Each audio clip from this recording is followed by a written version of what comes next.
It was kind of a late start, but we decided last minute to go spike camp tonight. Tom and I got some nasty stuff to walk through. We're going to get back here a couple miles and spike camp, so we're right in where we think the elk will be in the morning. We found like kind of a flat spot on this hillside. Yeah, and it's going to have to do because it's all hillside. So I'm going to put Tom on the bottom side of the hill so that at least I can get some good sleep when I slide into him.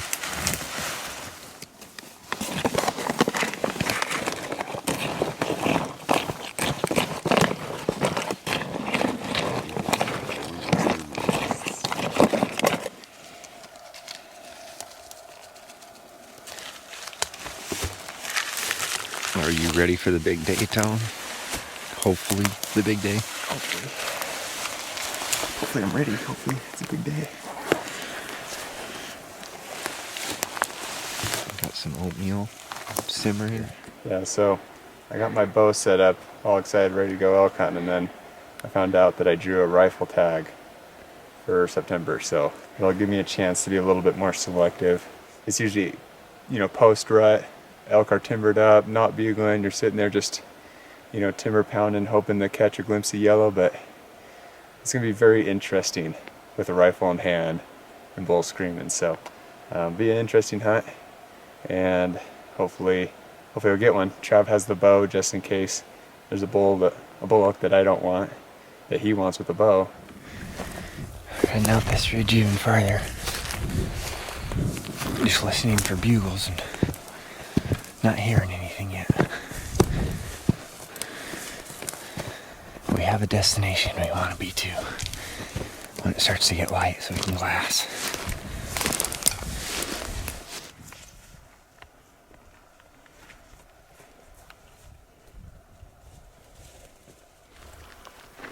Well, we got a bull bugling down here in this basin. He's pretty close to this opening and we're hoping he's going to walk out.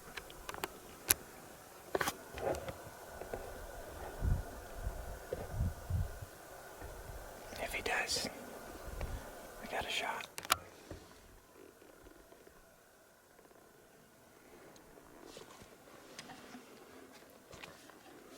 I'm gonna be able. Hold on, let me get ready. Get ready, they're already moving out. Bugle, get down.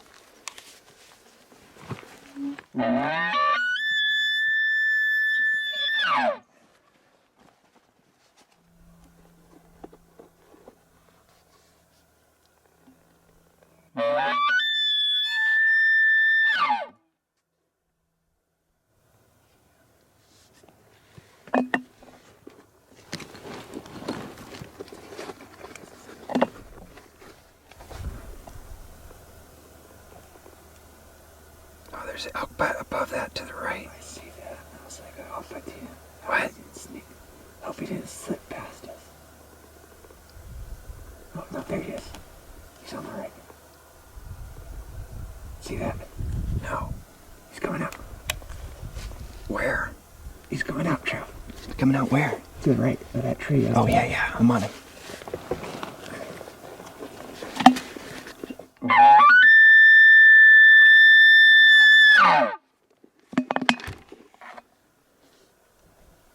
I'm on him. Okay.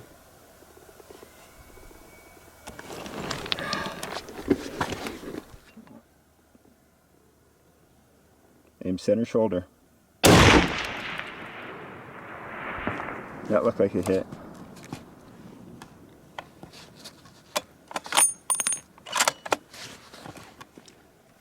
There's his shoulder, his body, and it's like, looks like if there was any drift of wind whatsoever,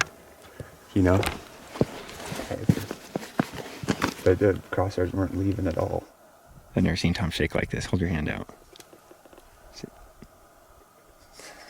I've never seen that. You must be excited. Must be a big bull. So we got it. Looked like a really good shot. Looks solid. He hunched up, but we just didn't see him go down, so head down there and look.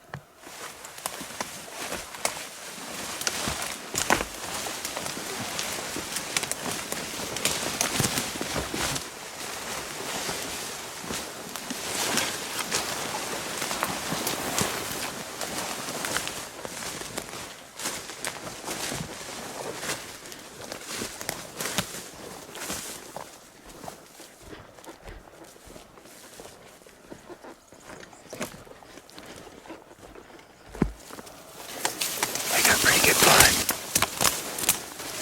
Really good blood. I got really good blood right here. In the spot where he stopped.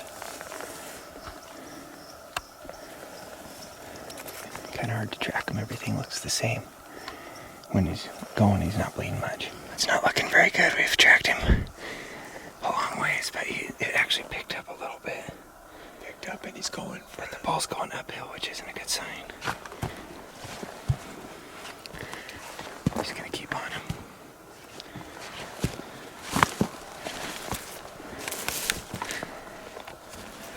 Unfortunately, we're having to track this bull a long ways. We've gone about a half mile. Life sucks. Highs and lows of hunting. I'm gonna go back and get the camp and head out to the car, and Tom's gonna walk out to the highway at the bottom.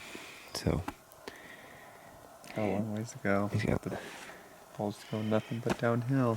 just dripping blood, so can't leave a track. Still bleeding, but Tom actually has a good chance of jumping this bull and getting another shot as long as he keeps bleeding. All right, so here's the situation.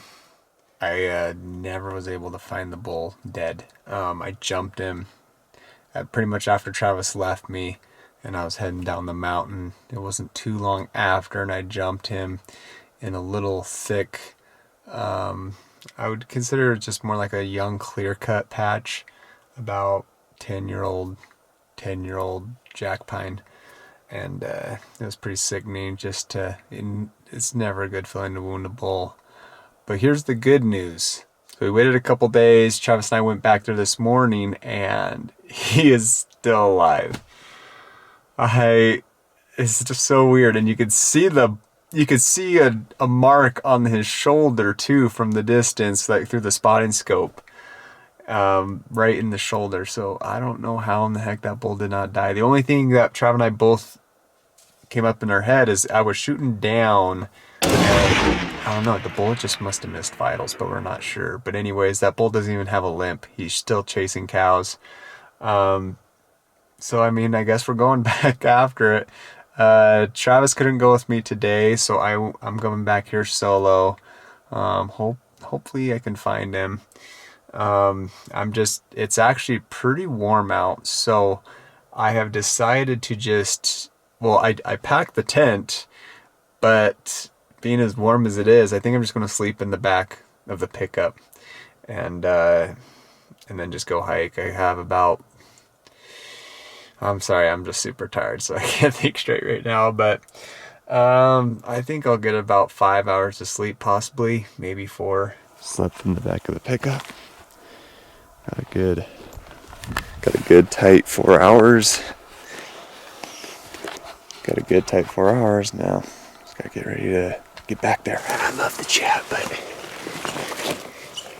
there's a herd around the corner. I need to get up to it. So when that sun rises, it's going to be a really warm day, so we're going to bed down quick. There's a cow elk right here. The bull screaming on the other side. I'm going to drop down. I have the cow decoy. Gotta kill this thing, he's big. At first, I thought it was a great idea to hunt him in his own bedding area, but I quickly figured out he just had way too many cows with him.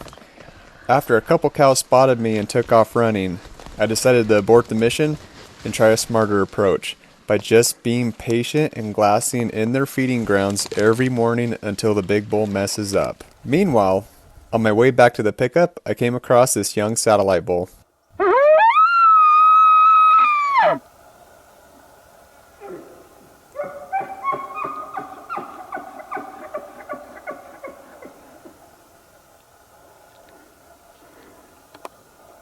Why can't you be a big guy?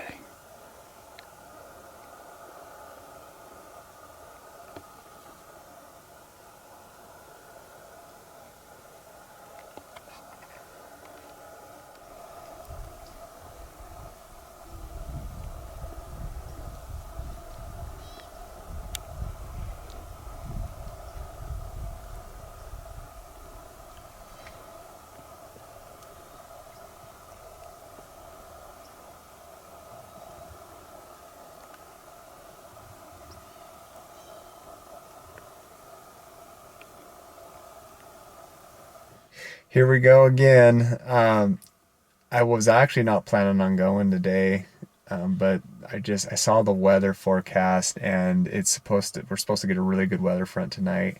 It's starting to rain just a little bit, but it's supposed to just dump. I don't even know if that's the right term for it, but yeah, it's supposed to rain hard tonight, get really cold, and so for September, and so I'm hoping that's going to keep the elk moving. And the other good thing is I glassed a cow right before dark, and it's usually that spot where that big bull's hanging out.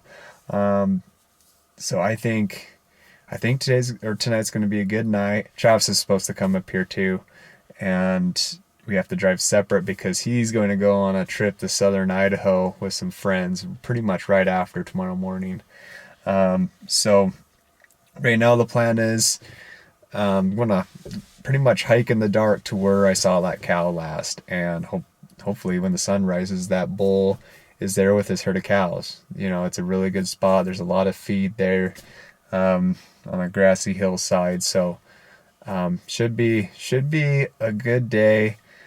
Just hoping this weather front gets things moving, and I just hope, and the situation's been lately too, is that as soon as that sun rises, everything just starts to bed down really quick. It's been so warm, so I'm hoping this may change things. Walking in 2 hours before light, we've got a destination in mind. It's nice to be able to download the maps ahead of time and there's no service.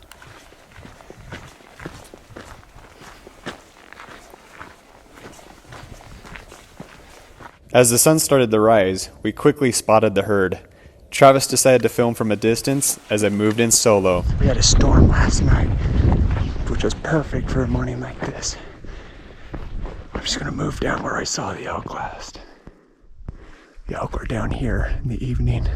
There's a big bull with them. I'm trying to get in the position. I can hear him bugling down there earlier, walking in the dark. I'm just hoping that this rain and just crazy storm we had last night's just going to keep him moving for at least an hour this morning. So that's all I need. Everything just seemed to line up perfect. The bull's out chasing cows and completely occupied. All I gotta do is set up and find a good spot to shoot from.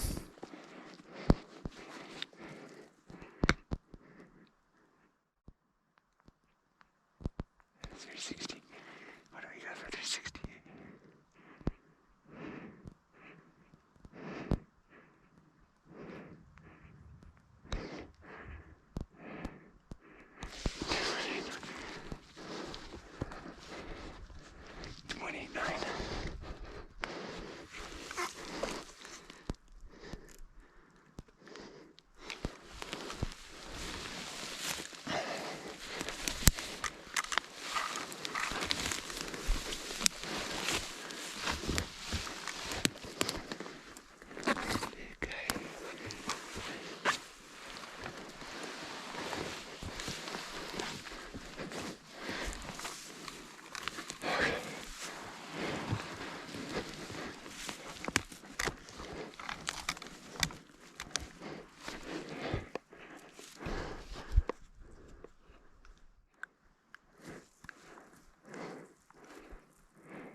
Wow.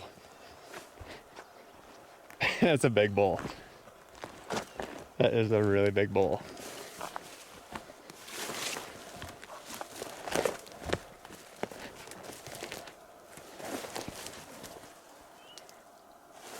That is crazy.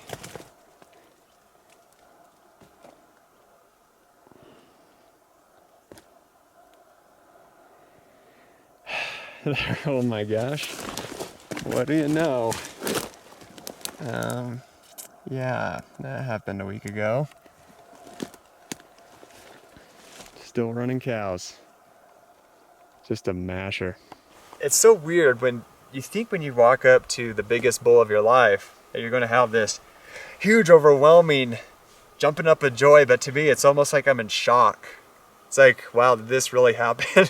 did this really happen? Look at this thing. Oh my goodness. Whew. But let's go back. Let's go back and talk about the story about this thing. So I drew a rifle tag during archery season. So I know that I had an advantage over many, many people. As I'm sitting here with a rifle, everybody else was walking around these woods with a bow. But for me, although this seems that it was going to be easy, my standards jumped. I knew that with this rifle tag, I have the chance in killing a giant. With a bow, any 6 points going down, I'm still selective. I usually go for a nice 6 point around, I guess talk about score 280 or bigger, you know, around there. I just like a nice 6 point. But with this tag, I'm like, I have a rifle in my hand. The elk are rutting. I have the chance of killing a giant with this rifle. But I also know this is wolf country, so I know that they're few and far between. So I took as many leads as I could. A lot of people gave me some ideas of where to try. I set a lot of trail cameras in the summer as soon as I found out I drew the tag. And I started hunting early. Travis was very helpful. He's been out with me pretty much every time I've been out chasing elk. I've been hunting from the 30th of August. We got this big sucker spotted. He had a big herd of cows. We found this bull. We set up on him. 600 yards. And I shot for the shoulder. I thought if I hit the shoulder, it's going to hit lungs and it's going to drop him. But what happened, I was shooting downhill at an angle and the bullet went through here. You could see the hole. This was a week ago. And the bullet came from below right here. Completely missed vitals. Trav and I tracked this bull for 6 hours and finally jumped him. Found out we needed to back out. And 3 days, I came back here over and over again looking for crows, camping up here. It's a long drive, so I have to camp up here. And then the third day, he was back with his cows, chasing cows again. What the heck? Where in the heck did I hit him? The thing acted like he wasn't even hit. And so we were back on the hunt, but then he was a lot more wiser. He wasn't coming out in the opening for this past week. We'd come out here, we'd hear a couple beagles in the dark, and when the sun rose, he was already rounding up his cows and he was heading down the canyon in the alders and thick timber. And this happened just morning after morning. And I just wasn't even getting near close enough to get him with a rifle, or even see him, or even, you know, there's just so much country back here. There's a lot of no man's land where he can easily escape to. I was getting to a point to where I was getting frustrated. I was ready to try a different elk, but Trav told me, he says, we haven't seen a bull like this in a very, very long time. We haven't killed a bull like this. Our family hasn't killed a bull like this in a very, very long time. I have to thank Travis a lot on this hunt. He told me to keep coming out here. We gotta kill this bull. And I felt like there was a little bit of a sense I had to redeem myself after my whoopsie a week ago. I had to redeem myself with this bull. So last night, Trav and I drove separately because Trav was going to head to southern Idaho. So I was on that far ridge glassing last night and just trying to figure out, okay, I want to try to get ahead of these elk, figure out what they're doing. So I was glassing. I saw a couple cows above the alders. All I could assume is that he was in the alders somewhere before dark. And night came, Trav showed up. We both camped together. Nasty storm came through. Rain, lightning, lots of lightning kept me up at night. But I still slept a solid 5 hours. and got out here, I'd say 4:30 I started hiking out here, and I just told Trav, I'm not filming. I'm just gonna kill this thing. So Trav's like, okay, I'll go to where you're at and I'll film. So Travis was on the ridge where I was glassing last night, and he was filming, and they were pretty much in the same spot where I saw the herd last night. And so I just made my way over. Took me about 2 hours, an hour in the dark and an hour at first light.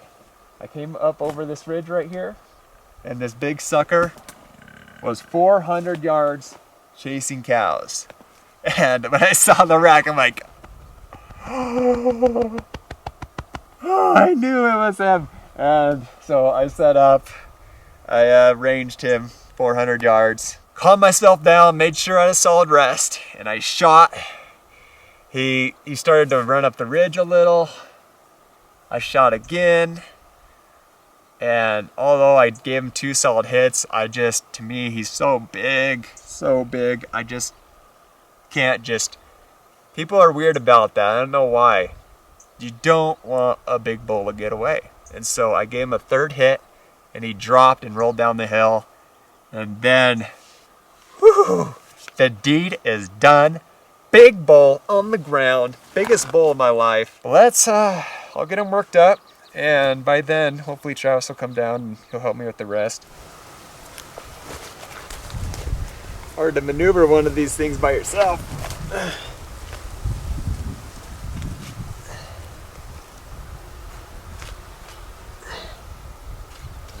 Amazing what these things can live through. So a week ago when Tom shot this thing, it was about there, wasn't it, Tom, on the other side? On the back side, yeah. About right there, angled, and it actually came out right here, center, between his brisket. I mean, literally had to miss the jugular by an inch. And it exit right there. And that thing was running around, bugling, chasing cows like he was 100% fine. I think he was going to just heal from it and be fine. Missed all the bones and just skated by all the vitals. That's weird. All day. But today's shots, They took him down. they took him down. That was angled. Angling the way. There's 3. There's 1, Yeah. 1, 2, 3. Yeah.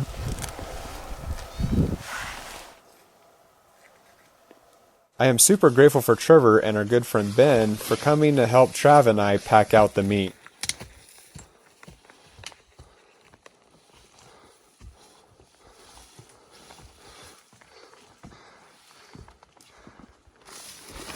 This is where he was living. Packing heavy.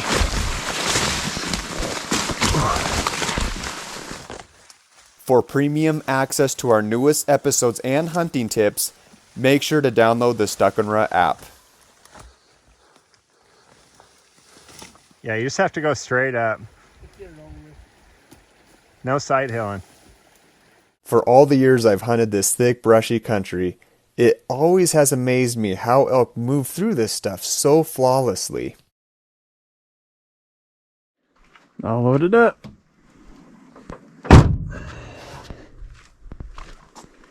Time to go home.